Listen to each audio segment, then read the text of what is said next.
That's right, we're starting a new series of videos because for people that have been watching me for a while, you know that I tried different kind of like common names for a series of videos. I had of course Heavy Haul TV, I had Trucking with SERGEI DRATCHEV, I had Low Boy Fun, but that one only lasted like 3 or 4 videos when I was just still looking for a proper name. That when I got that first orange Kaufman trailer, the first 3 or 4 videos were Low Boy Fun, and I thought like episode 1, episode 2, but then I thought it sounded stupid, so I switched to Heavy Haul TV, which was my brilliant idea, and it worked because evidently everybody loved it. And now I see everybody's kind of like copying me, because I see other channels but they don't use TV, they just say Heavy Haul number 40, number 45, right?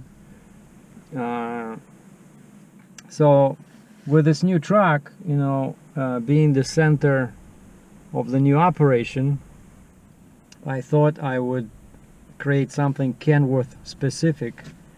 And in case you're wondering, the idea came to me when I was watching the launch of that spacecraft. What is it called? Falcon Heavy. So Falcon Heavy, and now we have Kenworth Heavy. So we're gonna restart episodes from 1, and I'm gonna create a separate playlist. So now I have all this Heavy Haul TV, right? I have SERGEI DRATCHEV Heavy Haul. And the thing I decided to go away from SERGEI DRATCHEV Heavy Haul is because it's just too long, too long, and for a lot of people it's still difficult to pronounce. But that's the name of my company. That's gonna be the sign on my truck. But the whole series now changes to Kenworth Heavy, okay? That's news 1. And news 2, so today's 20th of February, so 02202018. Lots of 2s. Not sure if that's good or bad, but I went to the Starbucks this morning, and I was focused because I tried to do it before, and I didn't do anything, because once you get lost inside Facebook, or YouTube, I cannot get out. I start answering comments, emails, so didn't accomplish anything Monday, but Monday was a holiday. But basically I was trying to do all this paperwork for the new truck because I knew the VIN number, right? So the sales guy sent me the VIN number when the truck was released from the factory. And so I thought, hey, wait a second. So I know the plate because I'm using the same plate as on the Mac, right? I know the VIN, I know the make and model, and I know the year. 2019 Kenworth T880. And so I tried to update my HUT, HUT, like that's a sticker for New York. I tried to update my IFTA, or I've been trying, but yeah, Monday everything was closed, so nothing was done.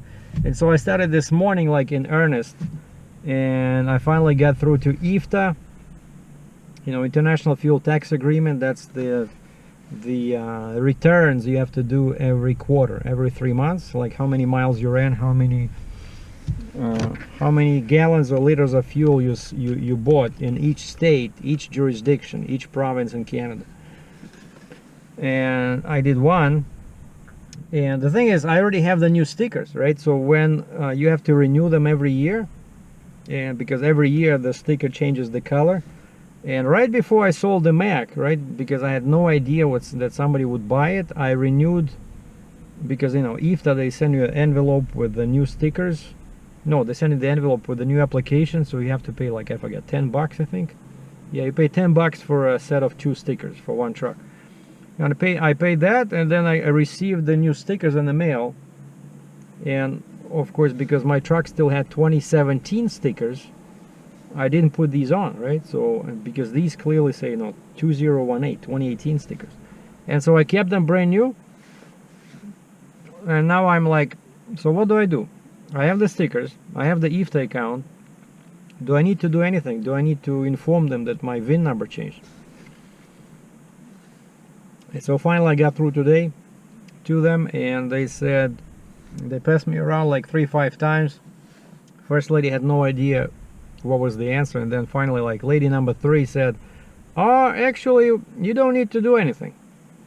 And that's the answer I love to hear best, you know, when you do this changes kind of like from one truck to another. She says, yeah, because this is not issued, you know, to a specific truck. This is issued to you, like as a company.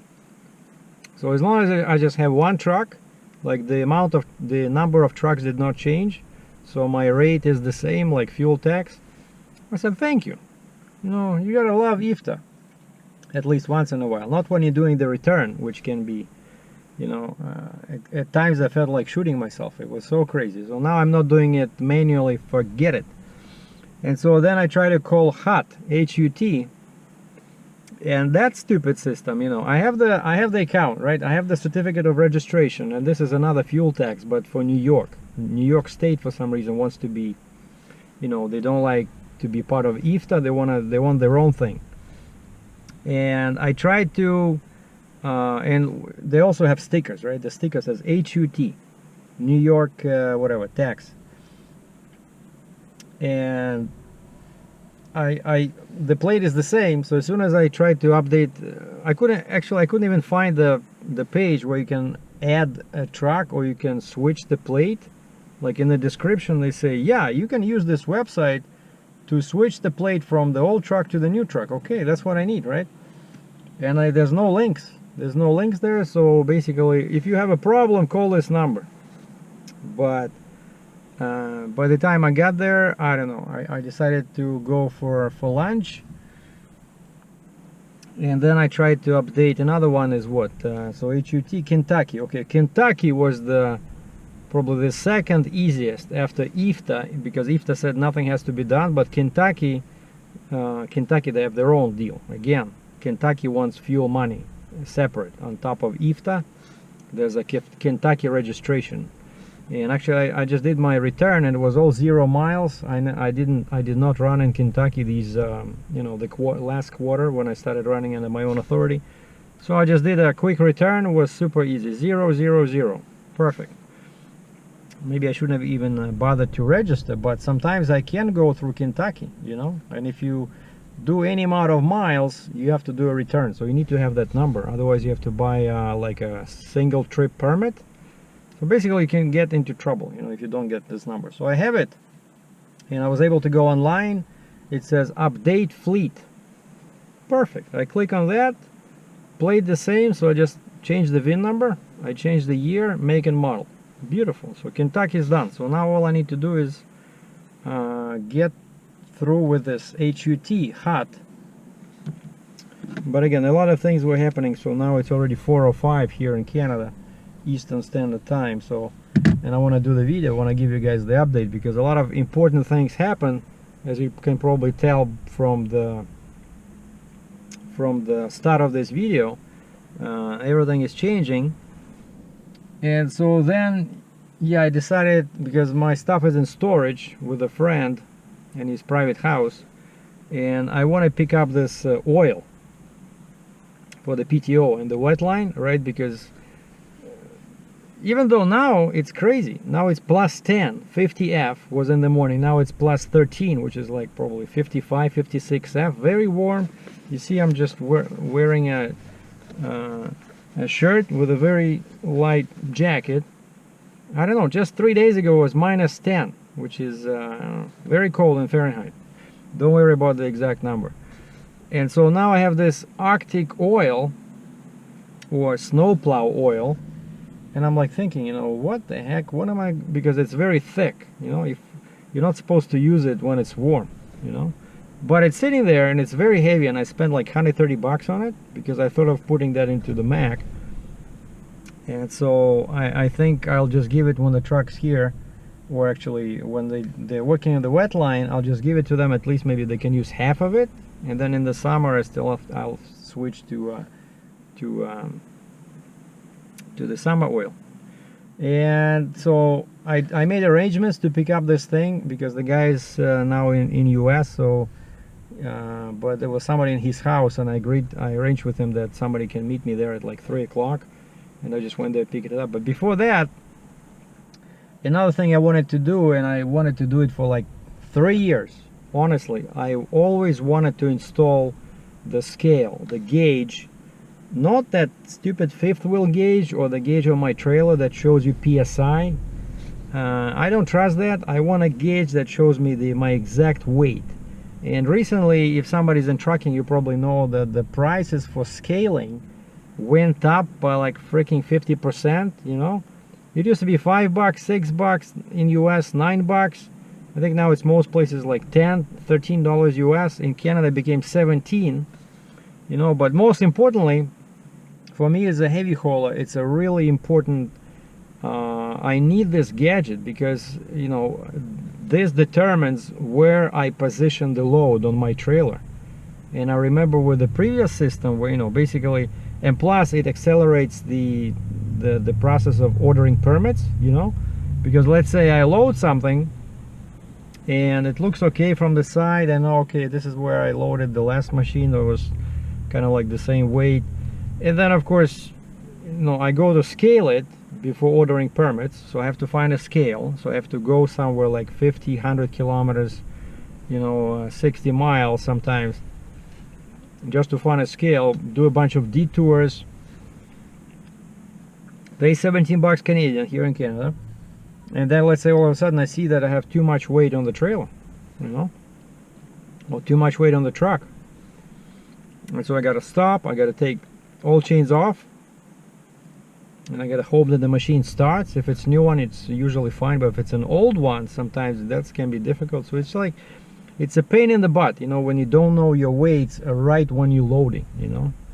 And yeah, okay, with the fifth wheel gauge I can tell approximately where my weights are, but I can guesstimate, but only on the fifth wheel itself. You know, it's very hard to make these guesses about my steer axle and about the trailer, you know.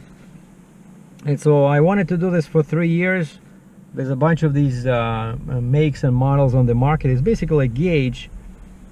Just looks like a regular gauge, but it goes into your dash and it's connected to your suspension system, and it shows you your weights basically when you install it.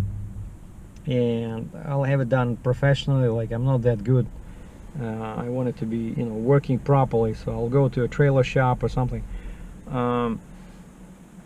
And it shows you your weights in pounds or kilograms, you know, not PSI BS, but real weight.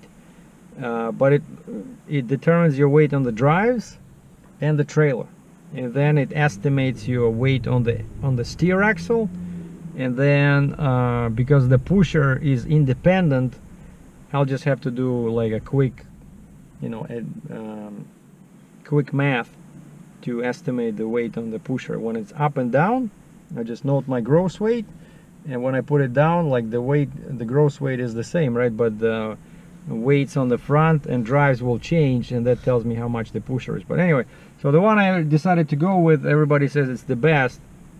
It's called a right weight gauge, and I have a website. I go there. Yeah, you can order. Okay. I start ordering, and it says choose your country. And I click, it says other, and then US. I click on other, nothing happens. So the only country I can choose is US. Okay. I figure I'll have them ship it to like I usually do when I just ship it to a UPS or FedEx, right? And I'll pick it up over there, bring it across the border, because Buffalo is only 100 miles from me. Okay. And I have the address on my computer because I do it often. And then just on the way back to Canada, I pay the sales tax, HST. There's no duties, just the sales tax. But then I enter my billing info. I click submit, like, you know, my credit card, and it says delivery address is not the same as your billing address. Please correct. Basically, they don't want, you know, a lot of times when you buy something online and you have them ship it to a different location, they don't like it. They don't like it when your billing address, let's say, is in Cambridge, Ontario, Canada, and you're trying to buy something and you ship it to Buffalo, New York, you know. And I tried, there's no other option. So I called them, they said, yeah, sorry, we cannot do it, basically. And I said, okay, who's your dealer? So they gave me the name of the dealer. I called the dealer in Mississauga, Ontario. The dealer says, who are you with?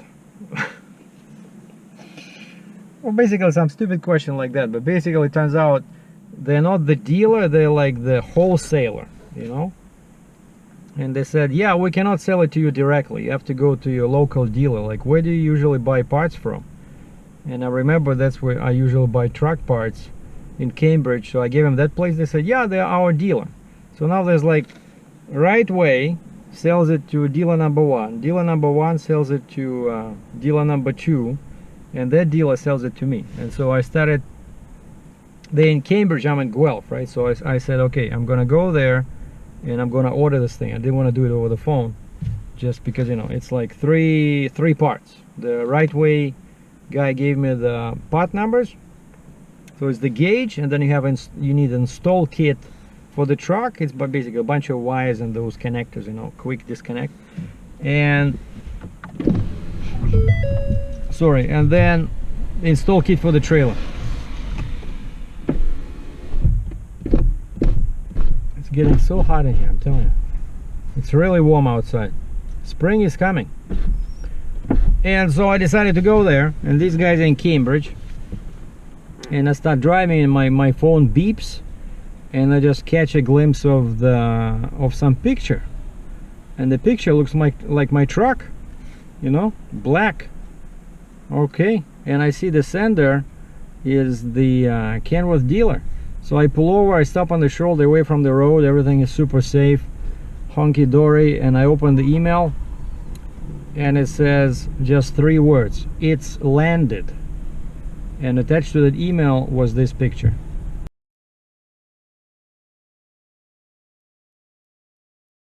And I look at it and I couldn't stop smiling. You know, that truck, I'm so happy I went with the black. You know, I think it looks gorgeous, and those dual pipes on the sides, like this is the first truck where I have the dual pipes, you know, on the sides, you know. I love that, even though one is not functional, but that's okay. And then those huge tires in the front, but it's raining. It's been raining whole day. I don't know how this guy managed to do a photo. And so this was like 12 o'clock, you know, 12 o'clock today, February 20th, 2018. So I knew that the truck is here, and as you saw the picture, let me show it to you again.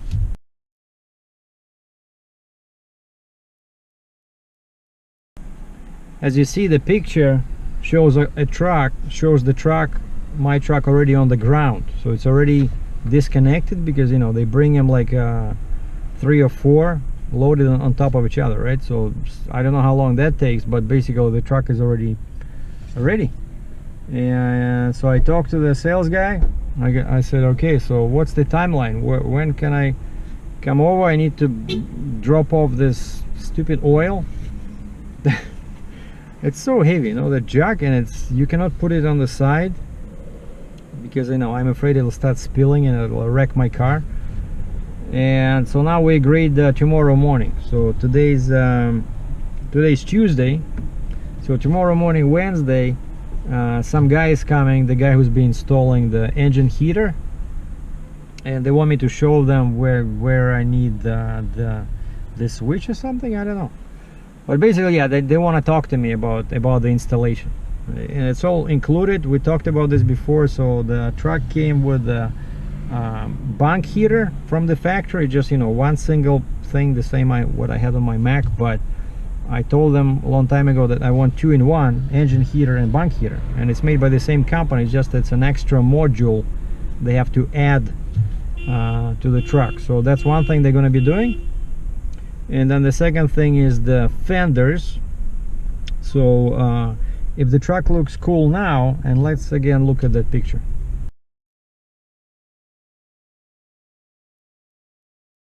If the truck looks cool now, you can only imagine how nice it'll look when it has black fenders on the last 3 axles. And they're not just like a minimizer fenders I had before, but these will have chrome bands on them, like, you know, semi bands.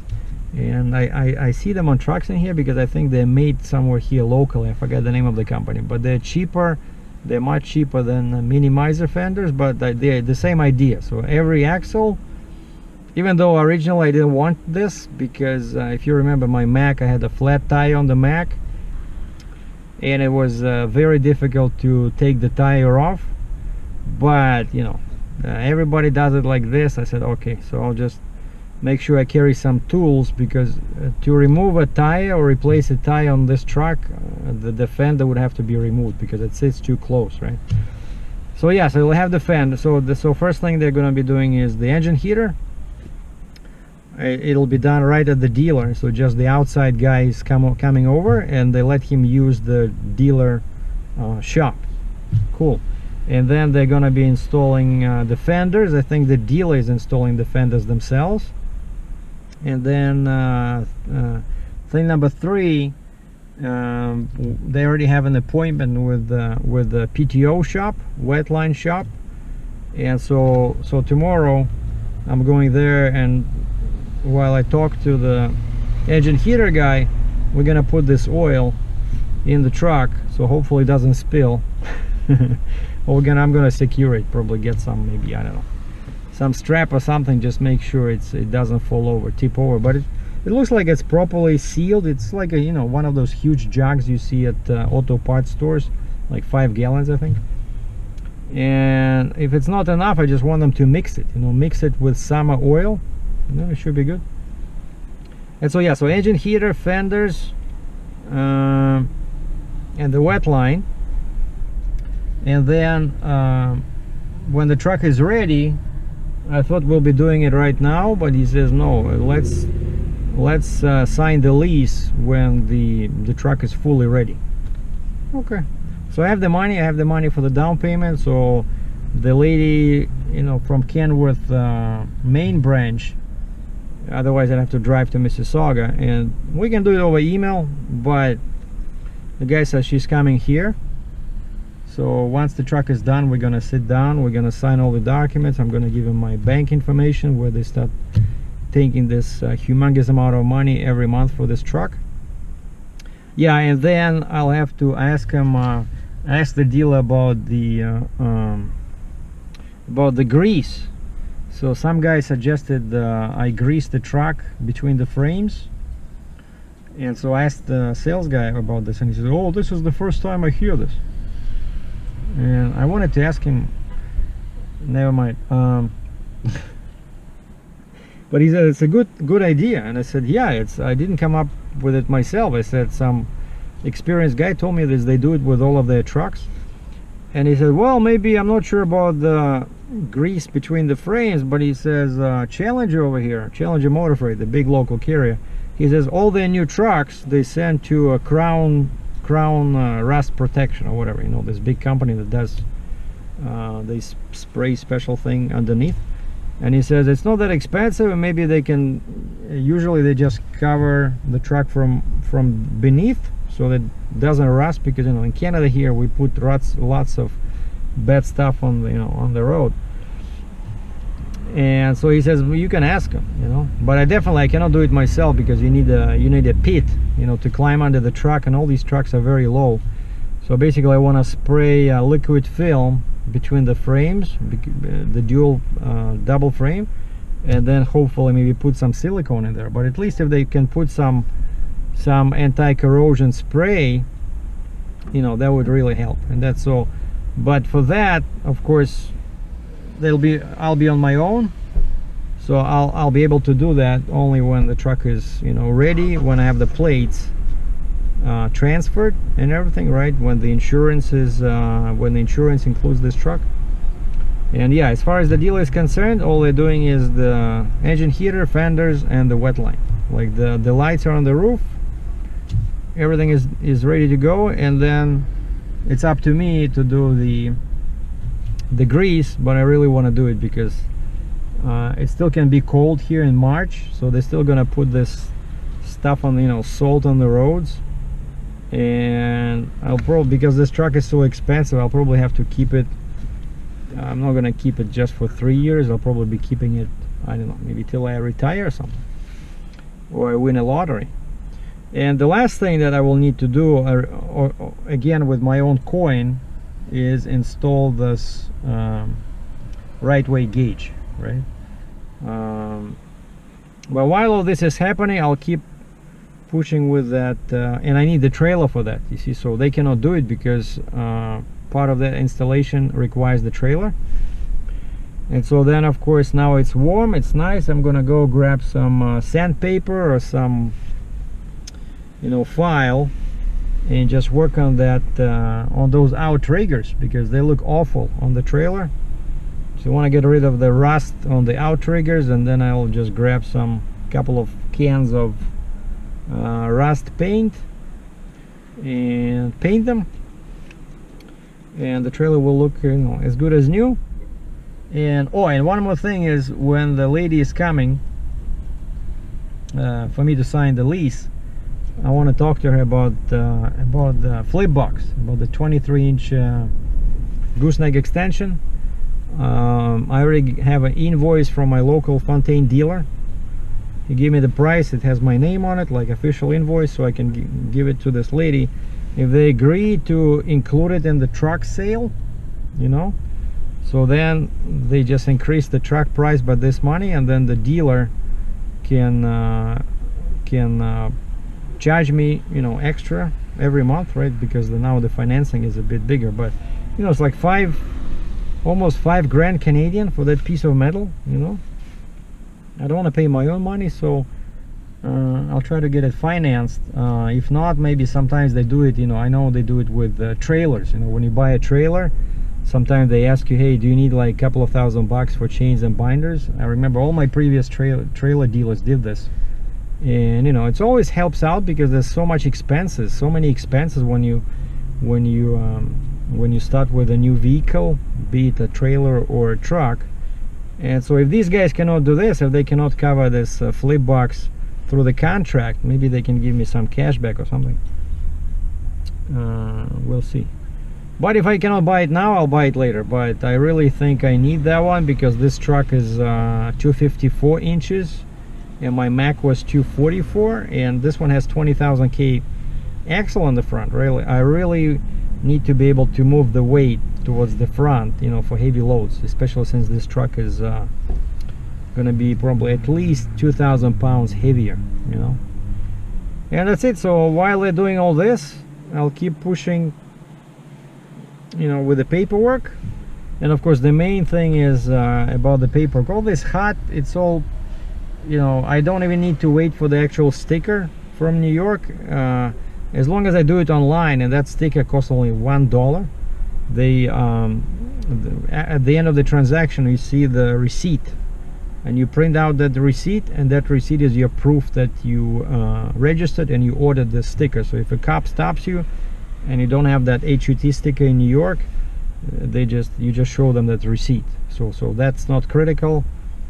I just need to order it, get it done. But the most important thing, of course, is the plates, because I talked to the IRP office, International Registration Plan, because my plate is not a regular Ontario plate. My plate is recognizable in all US and all Canada. That's why it's called International Registration Plan, and that's why it's so expensive. It was like, what, 3,500 Canadian for 1 year.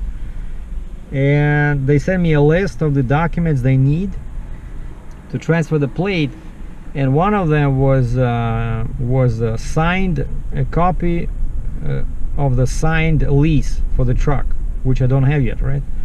And they want the new ownership, which I don't have yet, and they want a copy of the old ownership, or title, as you guys call it in the States, where it shows the plate. I have that one, and so I cannot transfer the plates until the lease is signed. And the guy says the lease will be signed when the truck is ready to rock and roll. So, and this so this might take a few days over here for them to complete all this wet line, and you know, wet line can take like 3 days, 2 days. And then the IRP office, they said I have to send them all these documents. I cannot just stop by. I have to send them all this by email, and then they require, she said, like 3 or 4 business days. And then they email me or call me and tell me when to come over. So I think there might be some small transfer fee.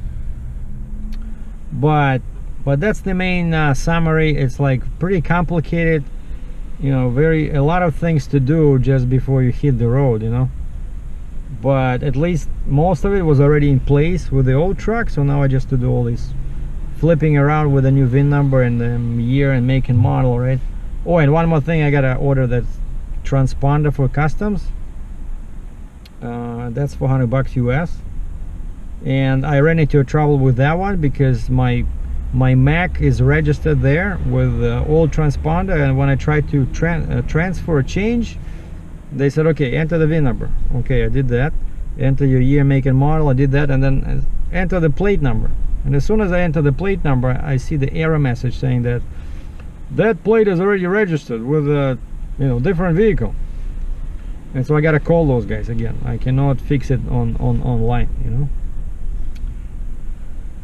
Anyway, so hopefully, I'm guessing if everything goes right, maybe by the end of next week. So now it's Tuesday. Yeah, I think maybe like, yeah, just like I hope that last week of February, right? Monday is 26th, 27th, 28th.